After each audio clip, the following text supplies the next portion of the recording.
महाकुंभ के इस पवित्र पावन भूमि से, जहां श्री राधे श्याम ट्रस्ट ने एक बहुत बड़ा ऐसा विषय जो आज सबसे उपयोगी विषय है, आज एक तरफ संविधान को खड़ा कर दिया गया है, दूसरी तरफ संस्कृति, संस्कार और आध्यात्म को खड़ा कर दिया गया है, धर्म को खड़ा कर दिया गया है। ऐसा लगता है कि ये दोनों दो हैं और दोनों में से एक का ही चुनाव करना पड़ेगा, ऐसी स्थिति उत्पन्न कर दी गई है, ऐसे नैरेटिव को सेट कर दिए गए हैं। इस कार्यक्रम में इस फाउंडेशन के जो संरक्षक भी हैं और हमारे अत्यंत प्रिय और भारतीय संविधान के ज्ञाता भी और संवैधानिक पदों पर रहते हुए, महामहिम के पदों पर रहते हुए, कई पदों पर रहते हुए उन्होंने सुशोभित किया हमारे अत्यंत प्रिय श्री कलराज मिश्र जी। संग संग अभी मैंने जिनको सुना, श्री हितेश शंकर संपादक महोदय पांचजन्य, संभवतः ये मेरा पहला अवसर है उनको सुनने का। और पांचजन्य हम ऐसे तो अपने छात्र जीवन से ही पढ़ते रहे, क्योंकि कभी हमें भी इन सब आनुषंगिक संगठनों में रहने का अवसर प्राप्त था, पर बड़ी सार्वभौमिक भाषा सुनी कि जो हमारे भारत में युवाओं को दो वर्ग में बांट दिया गया है। एक को कहा जाता है कि ये संस्कृति वाले, संस्कार वाले, आध्यात्म वाले, धर्म वाले, ये सब अलग लोग हैं और हम संविधान को मानने वाले लोग हैं। और वर्तमान समय में श्री राधे श्याम फाउंडेशन के द्वारा इस विषय पर कार्यक्रम आयोजित करना, मैं समझता हूं, और महाप्रयाग की भूमि से एक तरीके से, कुंभ तो पूरे प्रयाग में ही है, तो कुंभ की, महाकुंभ की भूमि से लोग पूछते थे कि यहां से क्या अमृत लेके आओगे। आज जब मैं हितेश शंकर जी को सुन रहा था तो लगा कि महाकुंभ का कुछ अमृत तो मुझे प्राप्त हो गया।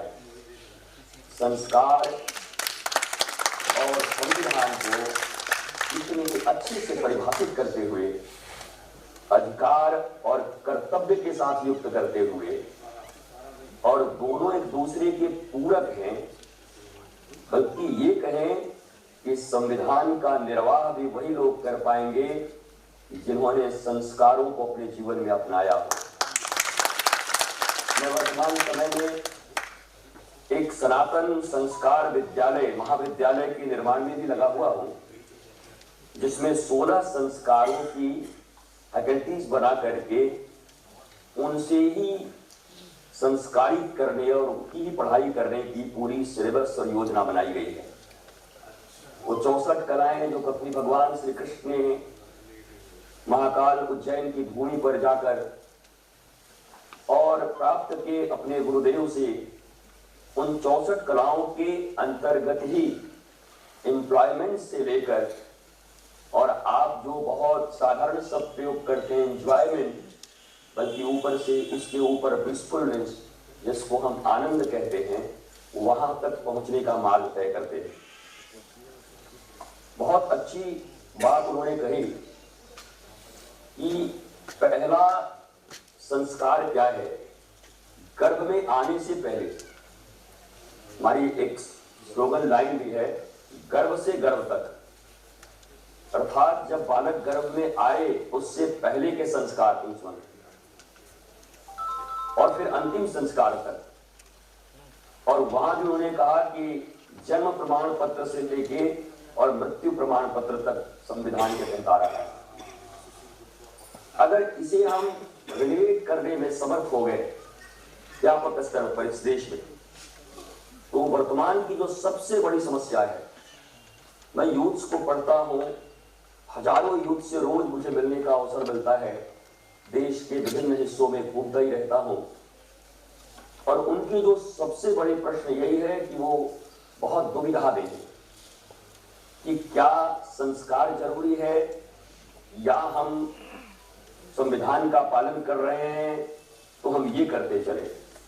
तो आज के इस हिस्से को जो हितेश जी ने बोला है, इसको तो मैं अभी मंगवाऊंगा यहां से कट करके, और ये मुझे लगता है ये उन युवाओं के लिए भी बहुत मधुर होगा और उनके लिए एक कह सकता हूं कि एक सूत्र की तरह काम करेगा।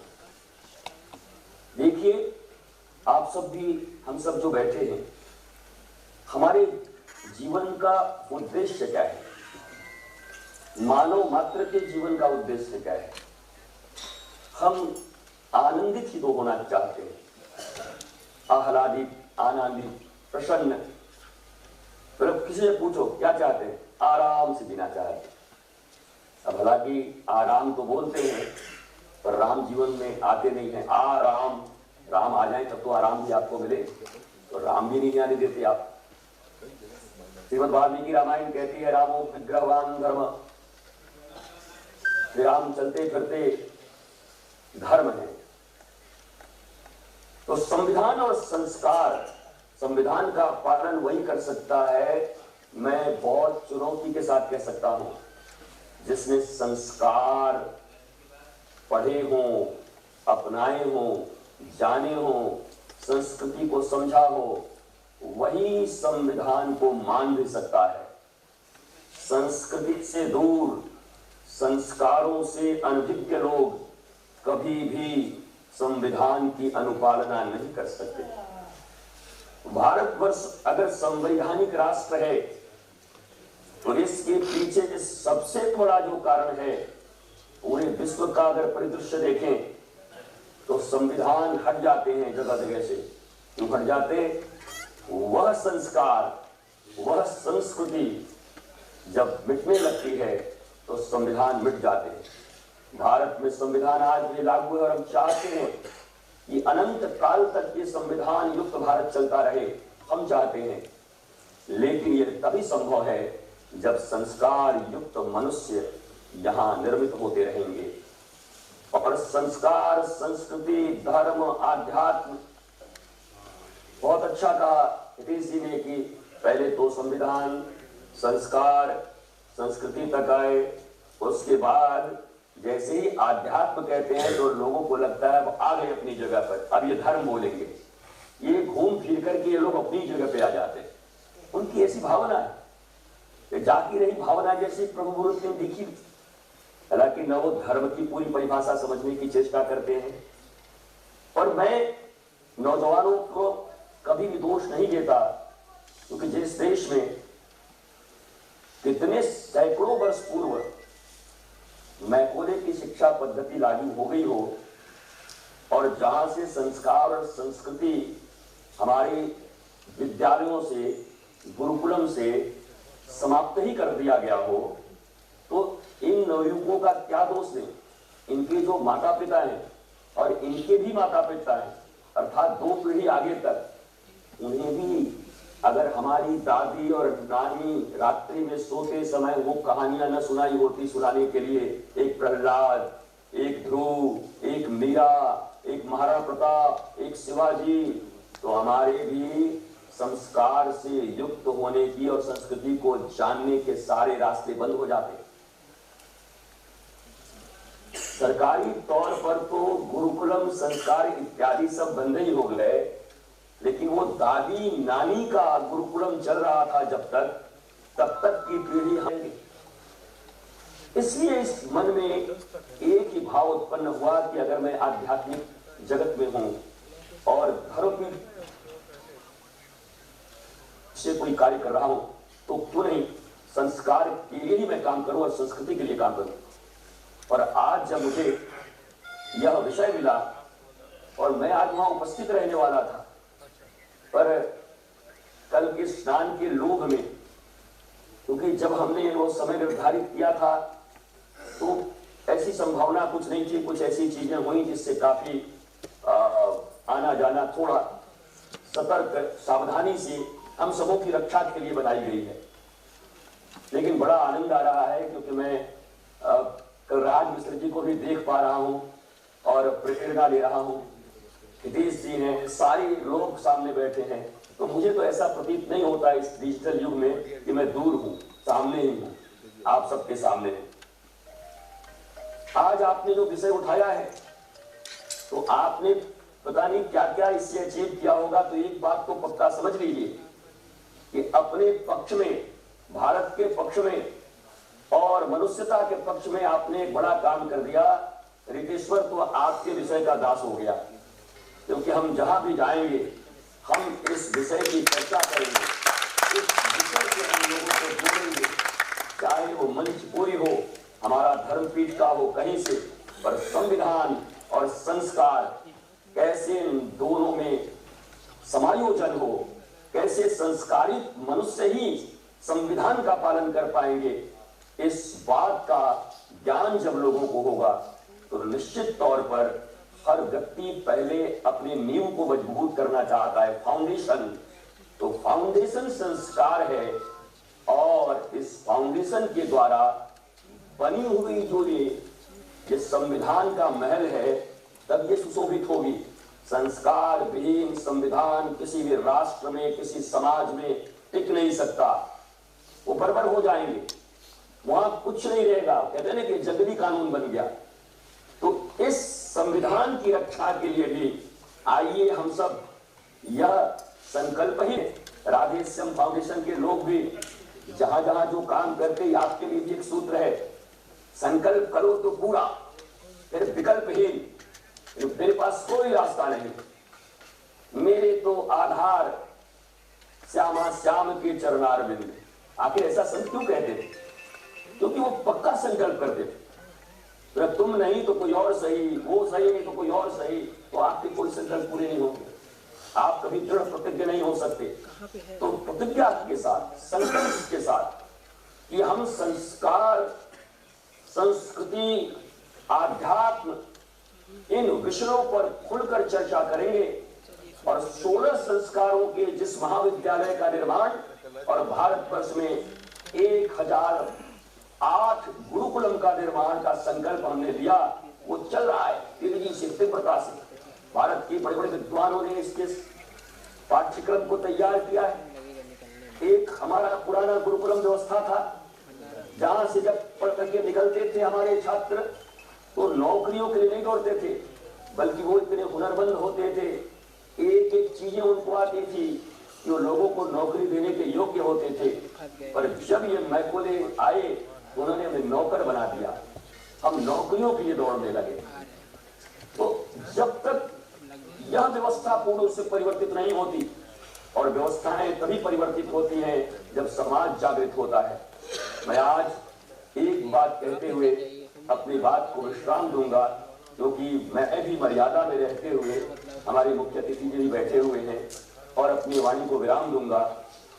यही कहूंगा कि हमें अपने 70-80 साल के जीवन में 90 साल जितना भी जीना है, देहावसान शब्द का भी प्रयोग कर रहे थे, देहांत, देह अवसान, देह का अवसान होगा, देह का अंत होगा। तो 70, 80, 90 साल जब तक देह मिला है, तो इस देह का प्रयोग संस्कारों के साथ, सद्बुद्धि और विवेक के साथ। देखिए हमारे पास देह है, इंद्रिय, मन, बुद्धि, चित्त, अहंकार, तब आत्मा, सप्तम द्वार पर आत्मा है। और हमारा पूरा अध्यात्म टिका हुआ है सेल्फ रियलाइज पर्सन हमें होना है, पर्सनालिटी बनना है, जिसको आत्मज्ञ कहते थे, आत्म तत्व के ज्ञाता कहते थे। तो तत्वनिष्ठ आत्मज्ञ होने के लिए, अर्थात स्वयं को जानने के लिए, ओहम कस्त्वम कुत आयातम, भगवान शंकराचार्य कह रहे हैं, living of real spirituality, who am I, मैं कौन हूं। यह प्रश्न जब हमारे भीतर में आएगा तो 70 साल 80 साल के इस आयु में वर्तमान में जीते हुए पूर्ण संतोष के साथ संस्कारित जीवन को जिएंगे, और संस्कार ही हमारे भीतर से प्रदर्शित भी होगा। अगर आपने प्याज खाया है तो प्याज की डकार आएगी, अगर आपने इलायची खाई है तो इलायची की डकार आएगी। संस्कार हमारे भीतर होंगे, संस्कृति से हम जुड़े होंगे, आध्यात्म हमारा होगा, हमारे भीतर होगा, तो हमें फिर बहुत कहने की जरूरत नहीं होगी, बल्कि हमारे चाल चलन चरित्र मुस्कुराने, अर्थात आपके एक एक कर्तव्य से जैसे गुलाब खिल जाए तो उसकी सुगंध चारों तरफ बिखर जाती है, वैसे ये संस्कार चारों तरफ बिखरेंगे। और ये संस्कारित भारत के लोग भारत के संविधान का पालन ऐसा करेंगे कि शायद दुनिया में कोई संविधान का पालन करने वाला एकमात्र सच्चा देश होगा वो भारत होगा। मैं आज उन लोगों को भी यहाँ से आप सब जो संविधान हमें दिखा रहे हैं, मनवा रहे हैं, आइए संस्कारों की बात करते हैं। बिना फाउंडेशन के, बिना नींव के महलों के सिर्फ पाप देके जा सकते हैं, बनाए नहीं जा सकते हैं। तो संस्कार फाउंडेशन है आपके संविधान का पालन करने का। अगर आप सचमुच चाहते हैं कि संविधानों का पालन हो, हम सब संविधान को लेकर चलें, तो भारत में संस्कार, संस्कृति और आध्यात्मिका का प्रचार प्रसार करें। उसके विरुद्ध कोई ऐसा षड्यंत्र न करे, कोई ऐसी वार्ता न करे कि हमारा देश दो भागों में बढ़ जाए कि तुम तो विज्ञान मानते हो और ये सब धर्म मानने वाले पोंगा पंडित लोग हैं। ऐसा लोग भावना बना दी, पाखंडी बना दिया। ज्ञान और विज्ञान दोनों अलग अलग कभी नहीं थी भाई। विज्ञान कहते थे विशिष्ट चीजों का ज्ञान हो गया, किसी विशिष्ट वस्तु का ज्ञान हो गया, कंप्यूटर का ज्ञान हो गया तो कंप्यूटर साइंस। और ज्ञान का अर्थ है समग्र ब्रह्मांड का ज्ञान जिसके पास हो गया, वो है मैं कौन। तो ज्ञान विज्ञान अलग कैसे हुआ? दोनों एक ही। तो अभी बांट दिया ज्ञान विज्ञान, फिर बांट दिए संविधान संस्कार, संविधान संस्कृति। संविधान के मानने वाले अलग हैं, धर्म के मानने वाले अलग हैं। मैं बहुत बहुत धन्यवाद देता हूं और हृदय से आज से जुड़ गया इस फाउंडेशन से। और संरक्षक हमारे कलराज जी मिश्र की है ही है और वो हमारे ही हैं, हमारी अत्यंत प्रिय हैं। वो हमको प्रेम करते, हम उनको करते हैं। और आज हमारे हिदेश जी से भी हमें इतना प्रेम हो गया, तो हम तो मिलकर के अब कुछ ना कुछ ऐसा करेंगे कि संस्कार और संविधान के विषय में जो संशय है इस भारतवर्ष में, उस संशय को मिटाने का काम करेंगे। संविधान, संस्कार के संशय अब इस देश से मिटाए जाएंगे। और ये ऐसे ही, ये कोई साधारण बिस्लेरी का बोतल पी करके सेमिनार नहीं चल रहा है, बल्कि एक ऐसे विषय पर है जो विषय भारत के तंत्र को सुदृढ़ कर सकता है, मानवता को सुदृढ़ कर सकता है, सबके जीवन को आनंदित कर सकता है। सर्वे भवन्तु सुखिनः, सर्वे सन्तु निरामया। और वसुधैव कुटुम्बकम की जो भावना है वो शायद यहीं से निकलेगी। सबको प्रणाम करता हूँ, नमन करता हूँ, वंदन करता हूँ। और मैंने इसीलिए कहा था कि चलो सखी वहां चले जहां बसत ब्रजराज, गोरस बेचत हरि मिले, एक पंथ दुई काज। महाप्रयाग में मेरा आना तो दोनों काम हो गया। यह स्नान से ये अमृत प्राप्त हुआ और आज इस सेमिनार से इस विषय पर चर्चा सुनकर एक और स्नान हो गया और यहाँ से एक और धारा बहेगी। आप सबका नमन, वंदन, प्रणाम। पुनः पुनः कलराज जी को बहुत बहुत धन्यवाद देता हूँ कि आप इतना बढ़िया ऑर्गेनाइजेशन का संरक्षक हैं, वो हम जानते नहीं थे। तो अब तो हम जुड़ ही गए। और हितेश जी, मेरे भी विचार ऐसे ही हैं। अब लगता है भगवान ने आज कृपा की है मेरे ऊपर कि ऑनलाइन ही हम मिल पाए, पर अब अच्छा काम करेंगे। पुनः प्रणाम करते हुए अपनी वाणी को विराम देता हूं। और मैं बना हुआ हूं अभी सुनने के लिए। मैं केवल वहां हूं नहीं, व्यवस्थाओं के तहत, नहीं तो आप समझिए मैं वहीं बैठा। तो मैं अब श्रोता बनकर के बैठ रहा हूं। जय श्री कृष्ण। भारत माता की जय, भारत माता की जय, भारत माता की जय।